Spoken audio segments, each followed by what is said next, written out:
우리는 지난 주일날 하나님께서 우리에게 시련과 고난을 허락하신 것이 우리를 괴롭히려고 하신 것이 아니라 우리의 그 구원을 보호하여 주시기 위함이다 하는 것을 말씀을 통해서 확인을 했지요. 왜냐하면은 우리 안에 있는 이 욕망이라는 그 이름의 소원을 깨뜨리고 하늘에 간직된 영광스러운 그러한 구원을 산 소망으로 품고 그렇게 살아갈 수 있게 하기 위해서 하나님께서 우리에게 시련과 고난도 허락하여 주셨다. 오히려 그것은 하나의 방편이다 하는 것을 말씀해 주셨습니다.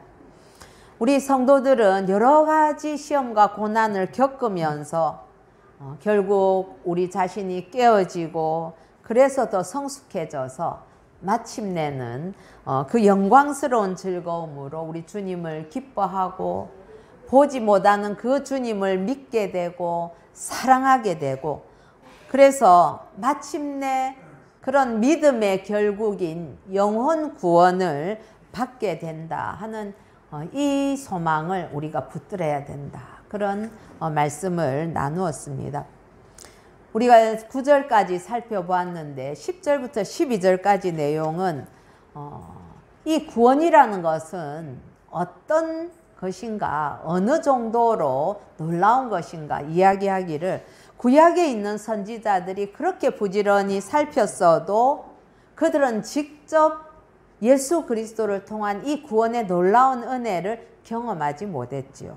그러나 여러분 이 시대를 살아가는 우리는 아무리 고난 가운데 있다 할지라도 구약의 선지자들도 누리지 못한 그 구속의 은혜를 우리는 누리고 있을 뿐만 아니라 이 구원의 길은 천사들까지도 살펴보고 싶은 그렇게 살펴보기를 원하는 그런 위대한 신앙의 여정이다. 그렇기 때문에 여러 가지 시험 때문에 잠깐 근심은 하겠지만 그래도 낙심하지는 마라 하는 그런 베드로의 격려의 말씀입니다. 그게 이제 12절까지 해서 3절부터 12절까지 한 문장으로 이제 단락이 지어졌습니다.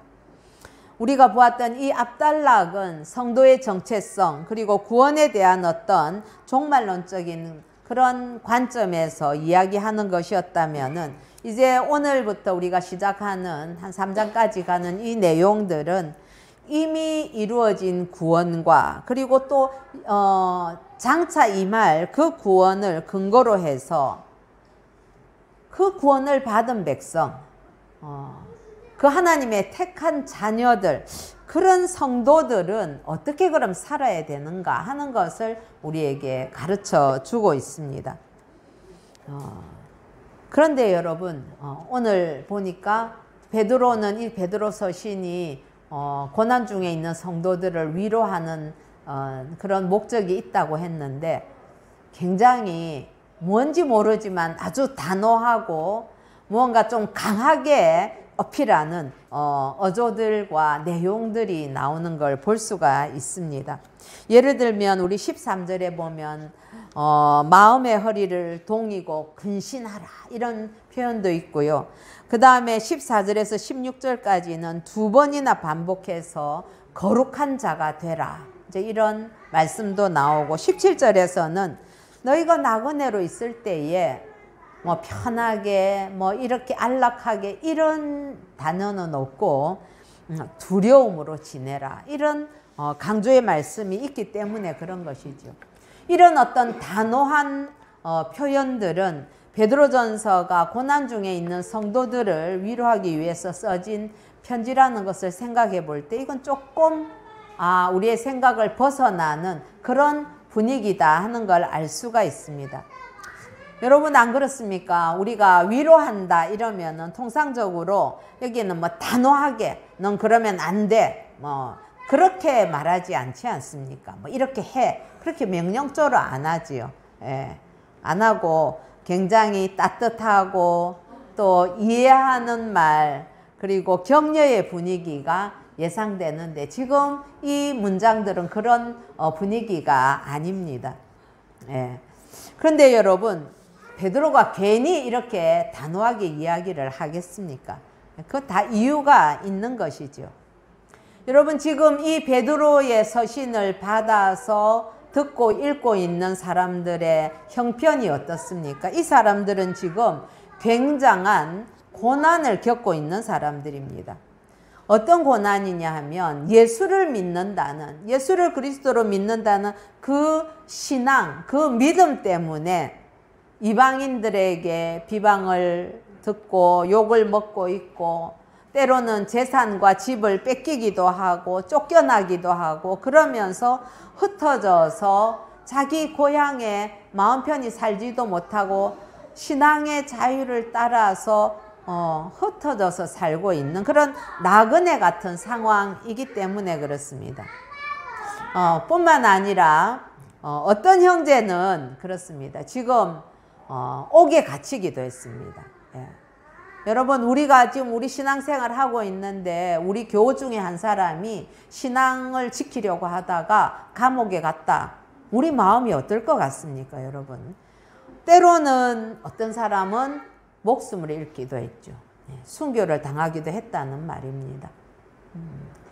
그런데 이런 것들을 지켜보면서 어떤 사람들은 야, 나도 저래야 되겠다. 뭐 이럴 수가 있나? 뭐 이렇게 할 수도 있지만 또 신앙이 연약한 사람들은 무섭다. 난 여기에서 좀 벗어나고 싶다. 이런 생각을 하기도 했을 겁니다. 뿐만 아니라 내가 예수 믿는 거 포기할까? 나 예수 안 믿어. 안 믿을래. 나 무서워. 그렇게 배교의 유혹에 흔들리는 지체들도 당연히 있게 되는 것이지요. 그래서 이게 뭐 그냥 아주 순진하게 나이브하게 그렇게 나긋나긋 이렇게 이야기할 계제가 지금 아니라는 겁니다. 베드로가 상황이 급박하고 아주 이렇게 다가오는 그런 환난들이 눈에 보이기 때문에 오히려 더 단호하게 성도들을 위로하는 걸 알 수가 있습니다. 여러분, 우리가 초대교회 성도들의 이러한 상황과는 사실 비교가 불가한 상황이지만은 우리도 지난 2년 반 동안 코로나19 사태를 지나오면서 경험한 바로는 이 눈에 보이지도 않는 바이러스가 온 세계를 혼란 속으로, 혼돈 속으로 몰아가는 것을 보면서 참 많이 두렵기도 했지요.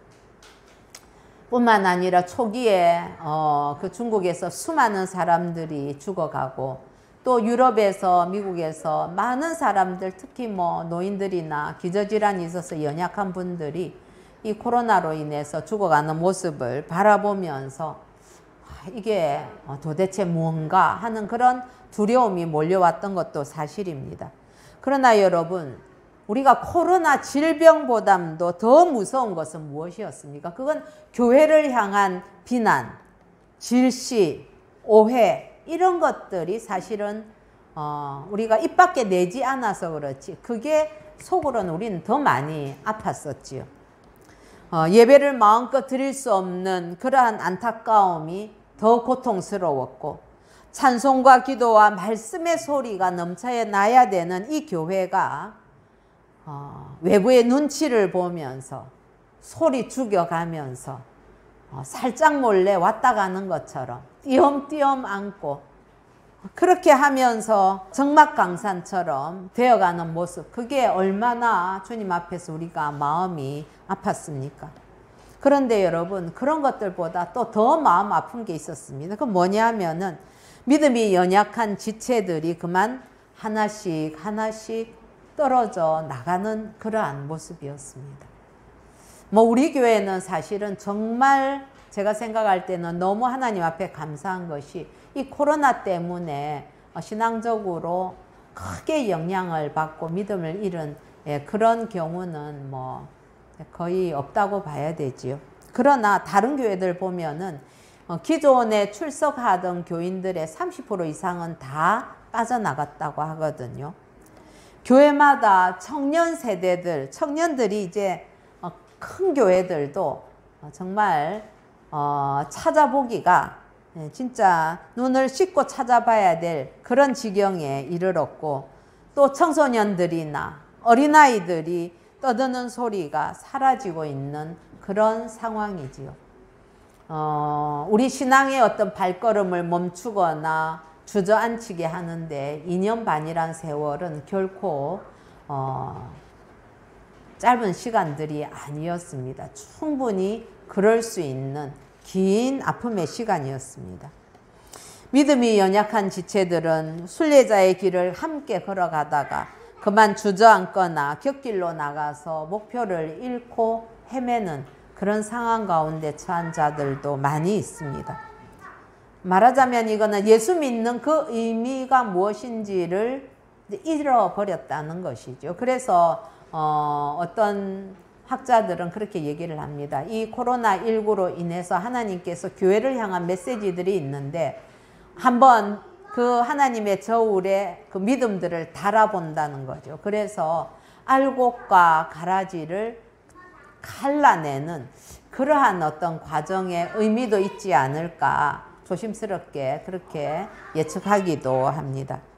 사랑하는 성도 여러분, 이런 모습들은 2000년 전이나 그리고 지금이나 환란을 닥칠 때 나타나는 동일한 현상이라고 할 수 있겠습니다. 그런데 지금 이 성경 속에서 문제는 뭐냐 하면은 이 어려움이 언제 끝날지 보장되지 않는다는 사실이죠. 여러분, 하루하루 고난 속에 있는 것이 참 힘이 드는데 이게 언제 끝날지도 모른다 이러면 얼마나 더 어렵겠습니까? 물론 우리 앞부분의 6절에 보면은 잠깐이라는 잠깐 근심하지 않을 수 없으나 이렇게 잠깐이라는 단어 나오지만 이거는 종말론적인 그런 시각에서 볼 때 말한 것이고, 현실을 겪고 있는 사람들의 입장에서는 이건 이들이 겪고 있는 고난이 언제 끝날지 모른다는 사실이 참 어려운 문제입니다. 그런데 여러분, 이런 상황에서 막연하게 조금만 참으면 됩니다. 조금만 참으면 다 잘 될 거예요. 이런 식으로 위로를 한다는 것은 이건 적절한 위로라고 할 수 없죠. 이건 희망 고문에 가까운 것입니다. 참된 위로는 두리뭉실하게 공감이나 아니면 막연한 희망을 심어주는 그런 것이 아니지요. 그런 것들은 잠깐 심리적인 위안은 될 수 있을지 몰라도 근본적인 위로는 될 수 없습니다. 올바른 위로는 현실을 직시하게 만들고 그 속에서 고난이 주는 의미를 믿음으로 해석해 줄 때에 올바른 위로가 생겨나지요. 그래서 지금 베드로가 편지를 통해서 그 작업을 하고 있는 것입니다. 그래서 필요하기 때문에 단호한 어조로도 이야기를 하는 것이지요. 6절에서 베드로는 너희가 이제 여러 가지 시험으로 말미암아 잠깐 근심하게 되지 않을 수 없으나 이렇게 이야기를 했습니다. 예. 그렇게 지금 너희들이 겪고 있는 그 상황은 시험을 당하고 있는 것이다. 그렇게 분명하게 이야기를 해줍니다. 뿐만 아니라 4장 12절에 가면 앞으로는 불같은 시험을 더 당할 것이다. 그렇게 이야기를 하고 있죠. 사랑하는 자들아, 너희를 연단하려고 오는 불시험을 이상한 일 당하는 것 같이 이상히 여기지 말고 그렇게도 이야기합니다. 뿐만 아니라 그 시험의 의미까지도 해석을 해줍니다. 어떻게 이야기를 전체적으로 풀어가고 있는가 하면 이 시험들이 결국은 너희 믿음을 금보다 더 귀한 믿음으로 연단해서 말세에 나타나기로 되어 있는 그 준비된 구원을 받을 수 있도록 보호하는 그러한 하나님의 보호하심이다. 그렇게 이야기를 하는 거죠. 여러분, 우리에게 다가온 고난, 시험, 제각각 다 다를 수도 있고 이렇게 코로나처럼 우리가 공통으로 겪을 수도 있습니다. 그러나 그것은 하나님의 백성에게는 어떤 의미인가 하면 그건 그 시험으로 인해서 낙심하는 것이 아니라 준비된 구원을 받을 수 있도록 보호하는 하나님의 보호하심의 방편이라는 사실을 거듭거듭 이야기하고 있는 것이죠. 그래서 보지 못하는 주님을 말할 수 없는 영광스러운 즐거움으로 기뻐하는 그 자리로 이끌어가는, 그건 하나님의 또 다른 손길이라고 우리에게 가르쳐 주는 겁니다. 그렇기 때문에 고난을 이상하게 여기지 말고, 고난 때문에 낙심도 하지 말고 오히려 기뻐하라, 그렇게 이야기를 하고 있습니다. 사랑하는 성도 여러분, 고난에 이 주는 그 의미가 실패라든지 내가 고난을 아무런 능력이 없기 때문에 무능력해서 그래서 고난을 받는다든지 그런 게 아니라는 것이죠. 우리의 구원을 보호하시는 하나님의 정말 사랑이 담긴 간섭의 증거라고 그렇게 이야기를 하고 있는데, 여러분, 베드로의 이 말씀들이 사실 요즘 세상에서는 받아들이고 싶어하는 사람들이 별로 없습니다. 이거는 신앙을 가진 사람들도 마찬가지고, 믿음이 연약하면 연약할수록 더 투정이 많죠. 예. 왜 예수 믿는 사람은 고난을 받아야 되냐고, 꼭 그래야만 되느냐고 그렇게 이야기를 합니다. 안 믿는 사람들은 참 웃기는 소리 하고 있네 그러면서, 어떻게 좋으신 하나님이라면 그런 식으로 성도들을 괴롭힐 수가 있느냐, 그렇게 항변할지도 모르겠습니다. 세상의 흐름이 그렇다가 보니까 교회마저도 성도의 구원이 얼마나 놀라운 것인가, 우리가 받은 구원이 너무너무 아름다운 것입니다. 귀한 것입니다. 정말 참 위대한 것입니다. 그런 것은 말하지 않고, 예수를 믿으면 여러분들이 원하는 대로 세상의 복을 많이 받을 수 있습니다, 이런 이야기들만 주로 하려고 하는 그런 시대가 되어 있습니다. 기복이라는 것이 꼭 나쁜 것 아닙니다. 우리가 하나님의 자녀이고 우리가 피조물이기 때문에 당연히 우리의 필요를 하나님 앞에 구하는 것, 그거는 합당한 일입니다. 그러나 신앙에 있어서 그걸 위해서 믿는, 내가 세상에서 하늘에 있는 복은 뭐 별 관심 없고, 세상의 복, 내 눈에 있는 건강하고 돈 잘 벌고 내 자녀 잘 되고 유명해지고 명예 얻고 하는 이런 세상에 없어질 것들만 강조한다면 그건 잘못된 것이라는 것이죠.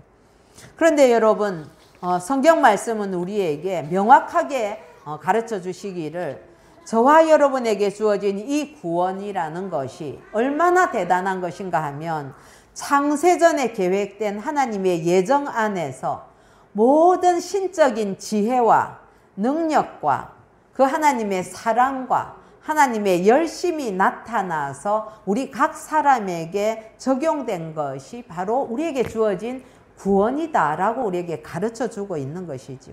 뿐만 아니라 구약의 선지자들, 그 복음을 전하는 자들도 미처 다 알지도 못하고 이해하고 맛보지 못한 것이고, 이 구원은 하나님의 천사들까지도 이게 뭔가 하고 살펴보기를 원하는 그야말로 신비롭고 놀랍고도 엄청난 것이라고 성경은 우리에게 가르쳐 주고 있습니다. 그래서 사실 이 베드로서를 저도 이렇게 묵상하면 묵상할수록 몇 가지 단어들로 압축이 됩니다. 여러분들도 이 베드로전서 전후서를 읽어가는 동안에 키워드를 머릿속에 두시면 이해가 잘 될 겁니다. 첫 번째로는 나그네다. 우린 나그네다. 그리고 또 우리는 고난을 받는다. 이 고난은 오히려 기뻐해야 되는 것이다. 그리고 우리는 산 소망을 가진 자들이다. 그리고 오늘의 주제처럼 그러니까 우리는 거룩하게 살아야 된다. 이런 어떤 단어들. 그리고 이제 후서에 가면은 십자가에 관한 그런 이야기들이 나옵니다. 그래서 크게 나누기를, 이 베드로 전후서의 큰 키워드는 나그네와 그리고 십자가이다. 그리고 전체를 그걸 통해서 관통하는 것은 구원에 관한 것이다. 이것을 정리를 할 수가 있습니다. 어쨌든 우리에게 주어진 구원이 여러분 이렇게도 놀랍고 정말 위대한 것인데, 우리는 이 구원의 여정에 하나님으로부터 부르심을 받은 자들이죠. 그래서 이 부르심을 받은 교회와 성도들이 어떻게 살아야 되는가 하는 걸 이야기하는데, 실제로는 어떻습니까? 여러분, 안타깝게도 이 구원이 주는 그 영광, 구원의 영광에 대해서는 관심이 없고 거기에다가 소망을 두지도 않는 그런 우리의 모습은 아닌지 돌아보게 되는 것이죠. 여러분들은 정말 이 구원의 참된 가치를 얼마나 깊이 깨달으셨는지요? 오히려 더 많은 복, 내가 이 땅에서 나는 더 많이 복을 받아야 돼 하는 데만 관심이 가 있는 것은 아닌지요?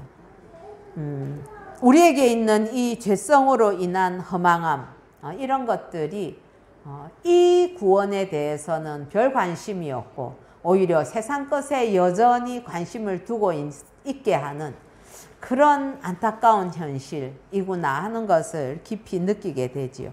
여러분, 사실 하나님께서 하나님의 능력으로 우리를 보호하지 않으시고 우리의 욕심대로 그냥 우리를 내버려 두신다면, 조금만 힘들면 어떻게 할까요? 금방 구원 그까짓 거 발로 차버리고 싶다, 이런 게 여러분 겁이 나서 입으로는 못하죠. 마음속에는 다 그런 마음 생깁니다.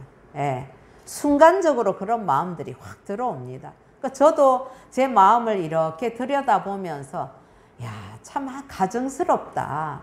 어떻게 목회자이고 하나님 앞에 구원받은 것에 대해서 그렇게 감격한다고 하면서도 때로 힘들고 어렵고 이렇게 되면은 그걸 매양 기뻐할 때도 있죠. 그러나 어떤 때는 조금 한계가 넘으면 금방 이것저것 막 그냥 다 내던지고 싶다, 그런 생각이 불쑥불쑥 내 안에서도 솟아난다는 사실입니다.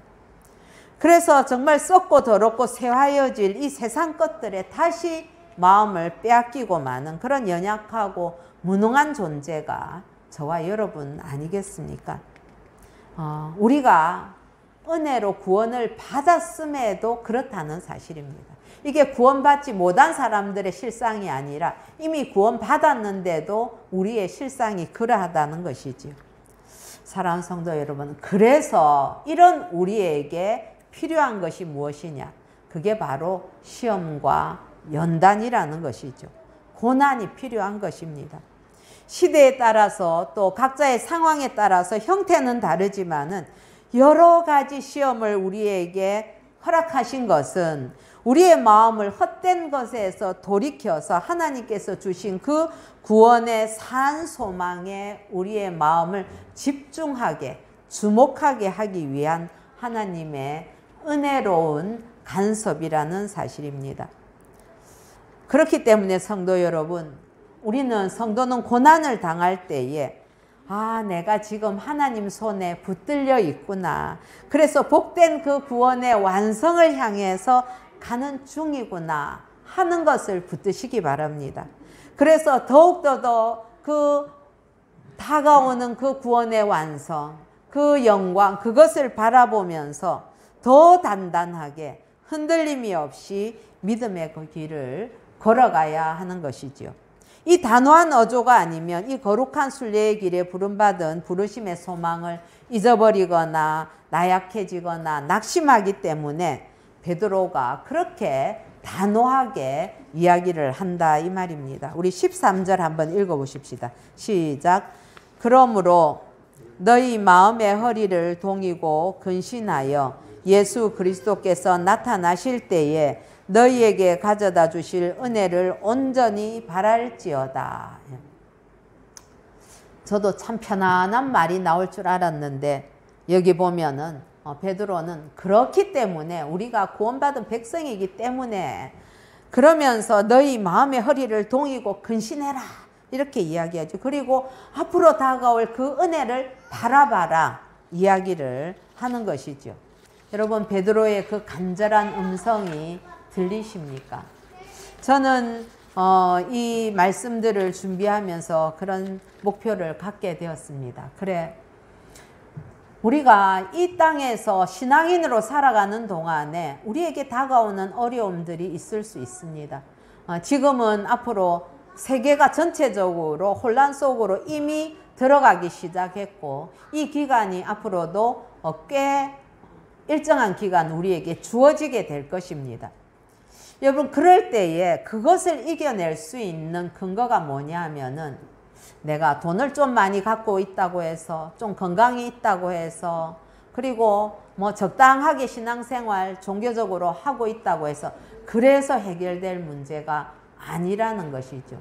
본질에 들어가지 않으면 그런 외부적인 어떤 거치장 이런 것들은 우리를 그냥 다 무너지게 하고 만다는 것입니다. 그래서 저는 이 베드로 전후서를 우리가 묵상하면서 도대체 우리에게 주어진 구원이라는 것이 어떤 힘을 가지고 있는 건가 하는 것을 우리가 좀 조목조목 살펴보고, 그래서 그것을 내 안으로 가지고 와서 내 심령에 비추어 보고 내 마음 상태를 조명해 보고 하면서 내가 정말 영적인 어떤 큰 힘을 얻어야만 되겠다. 그래서 이 어려움의 시기를 우리가 이겨나가야 하겠다 하는 것이 제가 기도하고 준비하는 그러한 목표이기도 합니다. 우리 반드시 그 은혜의 목표에 다다르기를 소원합니다.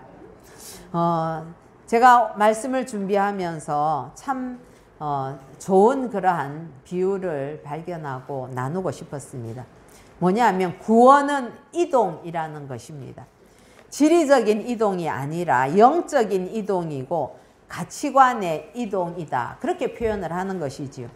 여러분, 이스라엘 백성들이 출애굽에서 해가지고 애굽에서 가나안으로 이렇게 지리적인 이동을 하였습니다. 그러나 여러분, 출애굽이를 의미하는 것은 이거는 단순히 지리적으로 그 지금의 이집트에서 지금 팔레스타인으로 가는 그거 중요하지 않다는 거죠. 중요한 것은 뭐냐면 하나님께서 인도하시는 새로운 삶으로 이동을 했다. 이들이 출애굽을 통해서 온전한 하나님의 백성으로 거듭나게 되었다 하는 것이 이동의 진정한 의미라는 것이죠. 그렇기 때문에 구원이라는 것은 세상의 복을 받지 못한 상태에서 세상 복을 좀 더 많이 받거나 아니면 없던 복을 또 받거나 하는 그런 상태로의 이동이 아니라는 겁니다.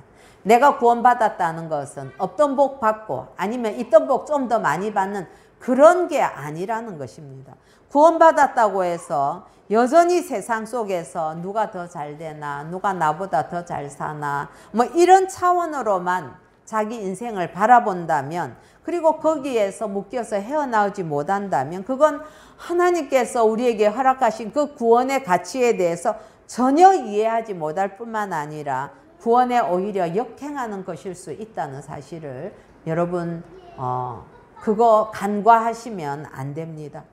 그래서 베드로는 썩고 더럽고 쇠하여질 이 세상을 지나서 썩지 않고 정결하고 쇠하지 않을 영원한 나라로 이동하도록 그렇게 부름을 받은 성도들이 고난 때문에, 그까지 고난 때문에 그 엄청난 이동, 질적으로 전혀 다른 것으로의 그 이동이 방해를 받거나 그게 약해지거나 그래서는 안 되기 때문에 단호한 권면을 하는 것이지요. 우리 14절과 15절 같이 한번 읽어보십시다. 시작. 너희가 순종하는 자식처럼 전에 알지 못할 때에 따르던 너희 사욕을 본받지 말고 오직 너희를 부르신 거룩한 이처럼 너희도 모든 행실에 거룩한 자가 되라. 예. 여기 보면 13절부터 보면 허리를 동이고 근신해라. 허리 동인다는 것은 옛날에는 옷들이 다 통으로 돼 있잖아요. 그래서 무언가 일을 하려고 하면 이 허리춤을 질끈 이렇게 쪼아매야 된다는 거죠. 그래서 마음의 허리를 동인다, 이것은 신앙적으로 볼 때는 힘차게 하나님의 명령을 받들고 준비하는 그런 종의 자세를 의미하는 것입니다. 그러니까 그렇게 근신하고 바라고 사욕을 본받지 말고 거룩한 자가 되라. 이렇게 이야기하는 것. 이 의미는 바로 우리 주님께서 다시 오실 때에 주시게 되는 그 영원한 구원의 완성을 소망하면서 바라보면서 지금은 거룩하게 살아라. 그게입니다. 오늘 그래서 이 말씀은 그렇기 때문에 우리는 거룩하게 살아야 된다 하는 말씀인 거죠. 죄된 삶에서 거룩한 삶으로 이동해라. 이 말입니다. 세상 나라의 그 가치관에서 하나님 나라의 가치관으로 이동해라. 이겁니다. 그리고 그 이동을 멈추지 말고 계속적으로 해라. 옛날로 다시 돌아가지 마라. 옛날에 하던 짓들 그거 본받지 말라. 이 말입니다. 여러분, 굳이 허리를 동이는 이런 자세를 취하면서 온전히 바라고 소망해야 될 것이 무엇이겠습니까? 옛날보다 더 행복하고 더 잘 되는 거겠습니까? 더 건강해지는 겁니까? 더 유명해지고 안락한 삶을 누리는 겁니까? 이런 것들이 우리 주 예수님께서 십자가에서 모든 물과 피를 다 쏟으시고 목숨을 버려서 우리를 그 피값으로 사신 이유가 고작 우리가 이 땅에서 누리는 그 행복함 때문에 그 일을 하셨을까요? 하나님 아버지가 아들을 버리신 이유가 우리가 그 정도의 복을 누리라고 그렇게 그 엄청난 일을 하셨겠습니까? 아닙니다. 결코 그럴 수 없는 것이지요. 우리가 이 땅에서 좀 더 잘 살고 행복하기 위한 그런 수준을 위해서라면 예수님이 굳이 십자가에서 안 죽으셔도 됩니다. 그 정도 피값을 치르실 필요가 없지요. 굳이 성령께서 우리한테 오실 이유도 없습니다. 그래서 우리 성경책에 1장 18절과 19절 같이 한번 읽어보십시다. 시작. 너희가 알거니와 너희 조상이 물려준 헛된 행실에서 대속함을 받은 것은 은이나 금같이 없어질 것으로 된 것이 아니요 오직 흠없고 점없는 어린 양 같은 그리스도의 보배로운 피로 된 것이니라. 그렇습니다. 우리가 대속함을 받고 구원받은 것, 그것 때문에 예수님께서 그렇게 보배로운 피를 흘리신 것이지 이 땅에서 잘 먹고 잘 사는 것 때문에 그 대가를 치른 게 아니라는 사실을 잊어서는 안 됩니다. 사랑하는 성도 여러분, 이렇게 예수님이 우리에게 다 피를 쏟으시고 생명을 내어주신 것은 우리 조상이 물려준 그 헛된 행실에서 대속하기 위해서, 우리를 구원하기 위해서, 그리고 이전 같은 그런 어리석은 삶 살지 말고 모든 행실에서 거룩한 자가 되게 하기 위해서, 그래서 이 순전한 보혈, 저먹고 흠이 없는 그 보혈을 아낌없이 흘려주셨습니다. 사랑하는 성도 여러분, 우리가 예수를 믿어서 얻게 된 영광이 무엇일까요? 하나님의 독생자의 그 보배로운 피로 구원받아서 우리가 이미 확보한 그 복과 은혜가 무엇인가? 우리 에베소서 한번 찾아보십시다. 에베소서 1장입니다. 여러분들 성경책에 에베소서 1장 3절부터 6절까지 우리 다 같이 한 목소리로 한번 읽어보십시다. 시작. 찬송하리로다 하나님 곧 우리 주 예수 그리스도의 아버지께서 그리스도 안에서 하늘에 속한 모든 신령한 복을 우리에게 주시되 곧 창세전에 그리스도 안에서 우리를 택하사 우리로 사랑 안에서 그 앞에 거룩하고 흠이 없게 하시려고 그 기쁘신 뜻대로 우리를 예정하사 예수 그리스도로 말미암아 자기의 아들들이 되게 하셨으니 이는 그가 사랑하시는 자 안에서 우리에게 거저 주시는 바 그의 은혜의 영광을 찬송하게 하려는 것이라. 11절 12절입니다. 모든 일을 그의 뜻의 결정대로 일하시는 이의 계획을 따라 우리가 예정을 입어 그 안에서 기업이 되었으니 이는 우리가 그리스도 안에서 전부터 바라던 그의 영광의 찬송이 되게 하려 하심이라. 아멘. 그렇습니다. 여러분, 우리가 예수를 믿어서 얻게 된 영광, 그 확보한 복과 은혜 무엇인가 하면 그게 바로 거룩함입니다. 이게 성도의 영광입니다. 이게 성도가 누릴 복이고 바라야 될 소망입니다. 하나님께 영광을 돌린다는 그런 차원을 넘어서서 우리 자신을 점도 없고 흠도 없는 하나님의 영광의 찬송이 되게 하려는 것. 여러분, 저와 여러분이 그렇게 하나님의 기쁨이 되고 하나님의 찬송이 되게 하려는 것. 그걸 위해서 하나님께서 어린 양의 보혈을 흘려서 우리를 구원하셨다는 사실입니다.